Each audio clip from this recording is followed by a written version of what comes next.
Weeds, they are everyone's nightmare when you just want to focus on the fun stuff like sowing seeds and planting out. You can't because your lovely prepared beds are now covered in weeds. The whole gardening experience becomes very daunting and actually a bit of a slog. So what can we do to easily tackle those weeds? I'll take you through these 3 simple techniques that I apply when approaching weeds. Follow these and you'll have more time and space to grow your favourite plants as well as feel less stressed about weeding. Weeds come in all shapes and sizes. The definition of a weed is a plant that is not valued where it is growing and usually of vigorous growth. So technically you could be weeding out old potato plants. Normally though, when we talk about weeds, we think of prolific unwanted plants that take over planting areas. The 3 techniques I will talk about here will minimise your weed problem. The first technique to a weed-free garden is to mulch. When you mulch a bed, you're covering it up and protecting it from falling seeds. So weed seeds find it harder to get going. A nice mulch also adds depth to your soil, making any accidental weeds much easier to take out. It's a win-win situation as the bed is also full of fresh nutrients. Let's have a look. So in this bed you can see that I've not mulched it.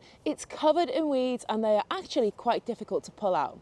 Whereas here I've mulched the soil and you can see that there's not many weeds and the ones that I do have are easily pulled out. The second method I use to tackle weeds is one you'll all know that it makes sense. That's right, you simply have to tackle them. When you inspect and water your babies, use this as an opportunity to pick out any unwanted weeds. Right, my final and most important tip on to tackle weeds, and this is a long-term thing, is to make sure that you get the whole root. And I know it's not easy, but I'm going to show you exactly what I do to make sure this happens. This is especially important with hardy perennial type weeds like couch grass and dandelions. I mean, how do you do this? Well, firstly, make sure that you tackle any big weeds after a hard rain. It's much easier to tackle a big weed when the soil is damp and crumbly. See how easy this soil breaks up in my hand? That shows how easy it is to pull a root out too. Secondly, use the right tools. I like to use a fork to loosen the soil first, grab the weed by the base and give it a little wriggle to see if it's moving. If a fork isn't working, then it's time for a trowel or a spade to lift under the roots a little. If you don't get the whole root out, don't worry. Normally you'll have weakened the weed so your efforts haven't gone to waste. Check out this video update on how I tackled couch grass for good to make a lovely rhubarb bread.